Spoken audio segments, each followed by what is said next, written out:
കലകഥയുടെ ഉച്ചസ്വരം നിറശ്രുതി മധു നിറയും സത്യസുതാമയ കാലത്തിൻ കഥ നുകരും കലവറ ഉയരുകയായി ഹാ നിറവായി അജബ പലവിധ വഴിമുറ്റ കലാലയ പദകളമിൽ നിലവക്കഥ നിലപദ കഥ പോർക്കളമായി കലവറ വളരുകയായി ഹാ തെളിവായി പൊലിമ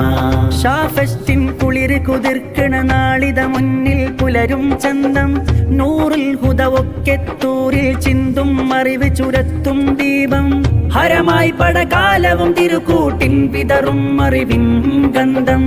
കലകഥയുടെ ഉച്ചസ്വരം നിറശ്രുതി മധു നിറയും സത്യസുതാമയ കാലത്തിൻ കഥ നുകരും കലവറ ഉയരുകയായി ഹാ നിറവായി അജബ പലവിധ വഴിമുറ്റ കലാലയ പദകളമിൽ നിലവക്കഥ നിലപദ കഥ പോർക്കളമായി കലവറ വളരുകയായി ഹാ തെളിവായി പൊലിമ